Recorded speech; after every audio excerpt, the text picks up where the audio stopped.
মা, হার্টের অপারেশন হয়ে 6 মাস পার হয়ে গেছে, এখনো তুমি এটা নিয়ে টেনশন করতেছো? আরে আমি দিব্যি হাঁটতেছি, খেলতেছি, সবকিছু ঠিক আছে, তাও তো টেনশন কিসের? কি বলিস? আমি মা না, আমার চিন্তা হবে না? বাবা, বাবা, বাবা, ও বাবা, বাবা, কেমন আছো তুমি বাবা? কে বাবা? কার বাবা? কে আপনি? বাবা তুমি আমাকে চিনতে পারছো না? আমি তোমার মেয়ে বাবা। তুমি তোমার বুকে একটু হাতটা রাখো, তাহলে চিনতে পারবে আমাকে। কি রে কবির, এই মেয়ে কে? আমাকে বাবা বাবা ডাকতেছে কেন?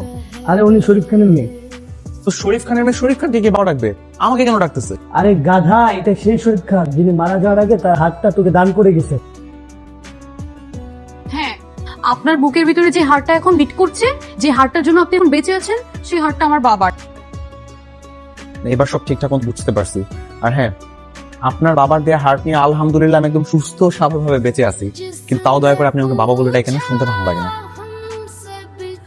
কই দেখি আমার বাবার হাড়টা কেমন আছে। হার্ট তো এই পাশে থাকে, এই যে নেন এই পাশে শোনেন।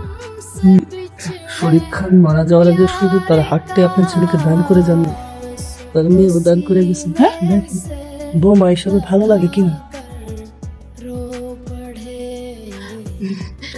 আপনি আজকে আমার সাথে একটু আমাদের বাসায় যেতে পারবেন? কেন? আপনাকে আমার মার সাথে পরিচয় করে দিতাম, আমার মা অনেক খুশি হবে। ও আচ্ছা, ঠিক আছে যাব। খাইছে কিন্তু এতক্ষণ তো মেয়ে বাবা বাবা করছে। আপনার পোলা যদি এই বাসায় যায়, মেয়ের মা তো স্বামী স্বামী করবে। ফাজিল কোথাকার, তোকে বসে চুপচাপ বসে থাকতে, তুই তো আজে বাজে কথা বুঝি কেন? হ্যাঁ, আপনারা বসেন না, বসেন। মা, বাবার হসপিটাল থেকে বাবার হাড়টা যাকে ডোনেট করা হয়েছিল না, উনি সে।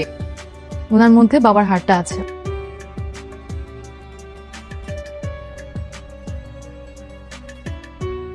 খুব ভালো করেছিস।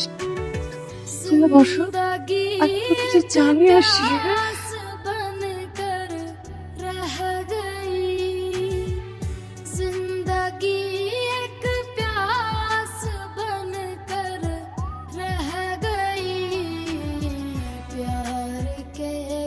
এই না, আমি আটকাই নাই, ঘড়িতে আটকে গেছিল। না, আমি জানি তুমি টেনে ধরেছো। আমার শরীরের শাড়িটা চোখ টেনে ধর। আমি 100% শিওর তুমি আমার শরীর।